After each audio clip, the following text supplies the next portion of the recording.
It was about 12 years ago, a Saturday. I was a bit tired, and as I got out of the shower, I banged my head. I was paralyzed on the left side, and I didn't see anything on the left side, and the speech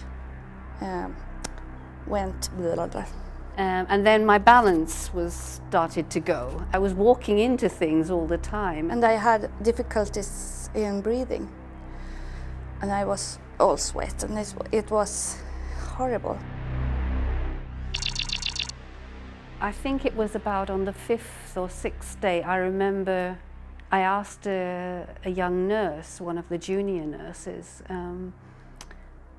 something about going home. Vaguely, just something vaguely about when would I be going home, and she said, oh, you won't be going home when you leave here, you'll be going to rehabilitation. 3 months I will go back to work, and I called my boss and said I will be back in 3 months, but it was 5 years before I could start coming back. And I just remember it's so unlike me, because I remember I was sitting on the edge of the bed after this nurse had spoken to, and thinking, oh God, so I must have sort of somehow, what's happened to me. I was a bit confused, I suppose. It's not like me to be just like this.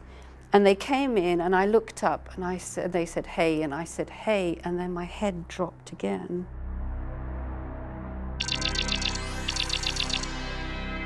They were great fun, standing in front of everybody with their red and blue costumes, and a very positive atmosphere, stamping their good foot and clapping and doing all these, and you tried to do it, and it was fun. Just trying to do it was fun, because you laughed at yourself. You couldn't get this rhythm, this drummer's technique, and it's the right and it's the left and it's the right. And I still have trouble myself knowing what's left and right. I notice it when I try to give taxi drivers instructions. I'm often saying the wrong thing, and I was never like this before, and I wasn't old when I had a stroke. I was 44, so you practice this all the time. You mix the movements up, so you're doing something with your right hand while you're moving your left leg and swapping backwards and forwards. So it's a great demand on both physically and mentally. It feels good. You know that it helps your concentration, and it helps coordination,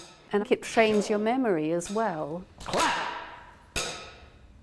It was really difficult, and I thought I will never do this.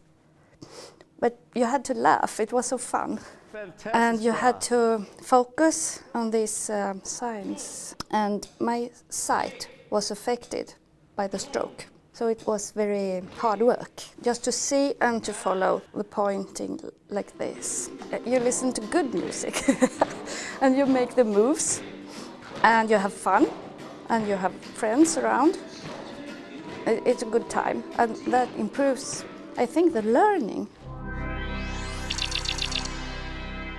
This practicing made me more secure, and that's good for the mood.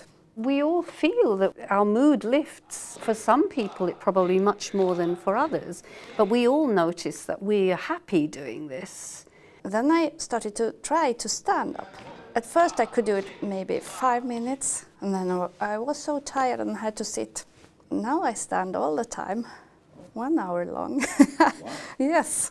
And what they have discovered in recent years is that whereas they used to think after stroke that there were the dead areas, that you couldn't replace the skills that were in those areas, that you couldn't sort of rerun, but now they know that the brain actually does this, that it finds other pathways where the pathways are blocked. This method must be very good to improve this, because it's a provocative method. The body provokes the mind, and the mind provokes the body. And you see in the group, when you're in the group, that how people are lifted by this. It's a very physical method. You feel sometimes very tired when you switch this simultaneous capacity, which is hard for a lot of us who've had a stroke. You feel kind of like a mechanism, that you're actually making the nerves and so on and the muscles do their work. Do you feel it? There's a lot of awareness training in it. This being aware of things is something that it helps to promote. I feel strong.